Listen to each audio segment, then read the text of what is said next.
Sometimes we play games of chess that leave us wondering if every single move we played was a bad move. Such is the case in our game of the day from round 5 of the Moscow Grand Prix. With the white pieces was Grandmaster Maxime Vachier-Lagrave of France, with black, Grandmaster Salem Saleh of the UAE. The game started with e4, c6 was chosen by black, a Caro-Kann setup, and instead of the main line which continues d4, d5, knight c3, d takes e4, knight takes e4, bishop f5, knight g3, bishop g6, which has been seen countless times, thousands upon thousands upon thousands.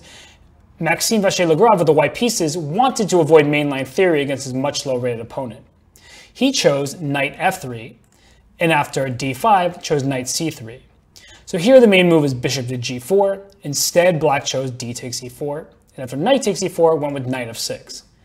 Okay, you can of course capture on f6, and after knight takes f6 check, well, if you capture with the pawn on g7, then your king side is a bit open. Your king may never find shelter. Sure, the rook can come to g8, but that pawn will go to g3 and thus will stop any activity over there on the king side. So that's a risky option. E takes f6 is probably preferred, and the point is that black is very, very solid despite having double pawns, which are bad in endgames. In the interim, black will develop quickly, castle, and coordinate his pieces in a way that makes white's slight, pretty small advantage become anything more than that. So MVL decided to play queen e2. Salah went knight e4, queen d5. Okay. Here's our first moment in the game. Do we capture on d5 or do we keep the queens on the board? Well, capturing on d5 is favorable for black. And by that I mean the knight now has the vacated c square to develop to, which is its best location. Thus, Grandmaster Lagrave went queen h4, queen e6 check, an odd move, but it becomes clear why it was played after the next move, bishop e2, and now it's evident, queen g4. Offering the queen exchange, but once again, capturing on g4 is exchanging in terms favorable for black. Because after queen takes g4, bishop takes g4, that bishop develops, so only one tempo behind in development. Black is extremely solid, and only slightly worse, nothing to write home about.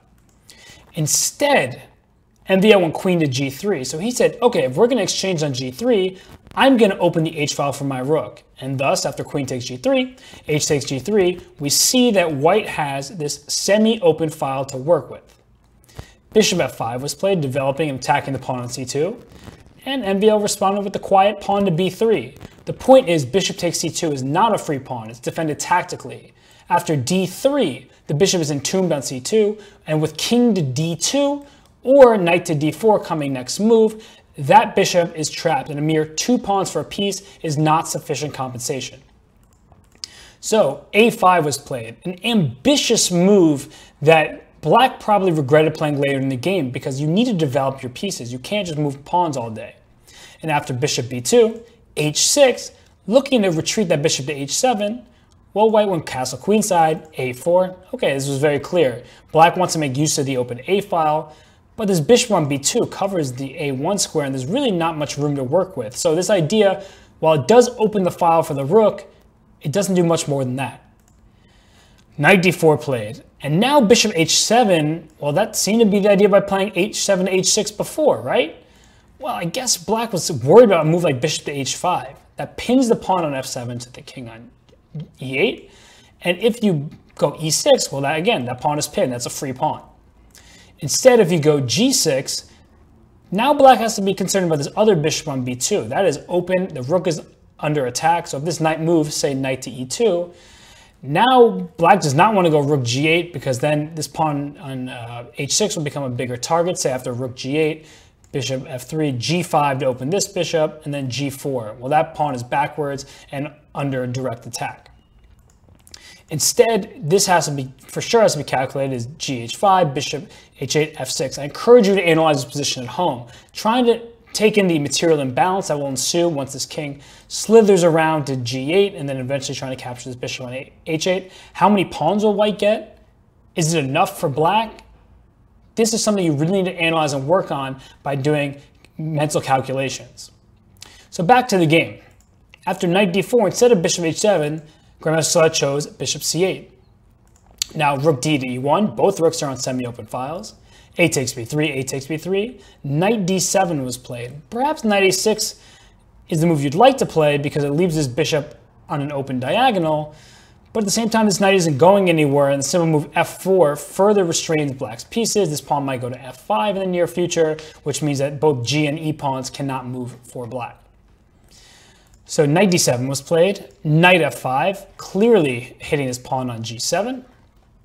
Now there are only two real options, knight f6 is in the game or rook g8, but rook g8 is pretty ugly because after bishop to h5, now knight d6 check is a big threat, and if you have to make a move like pawn to e5, well, you're going to regret that very soon. White simply retreats the bishop to e2, will apply pressure on this pawn on e5, we'll go bishop to c4 if he wants, and I mean, black's king is stuck in the center with no clear path towards the queen side.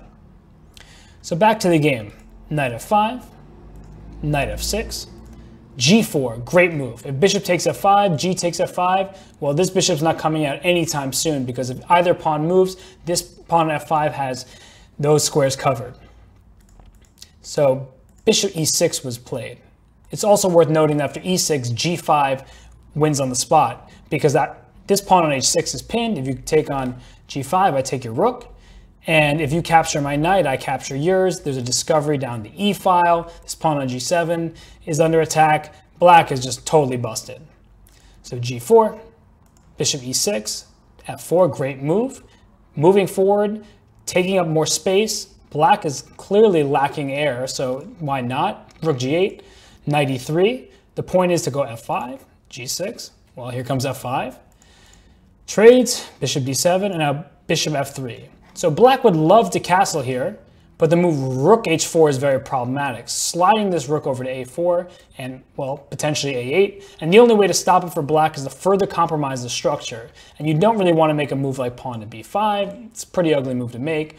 And c5 you also don't want to make because this rook will swing to c4 and just apply some very severe pressure over there on the queen side. So instead, after bishop f3, king d8 was played, a sad necessity if you're black. Bishop d4, bishop g7, king b2. So now the rook can slide over to a1 if black's not careful, and black is not coordinated at all. Knight e8. Okay, clearly trying to trade the bishops.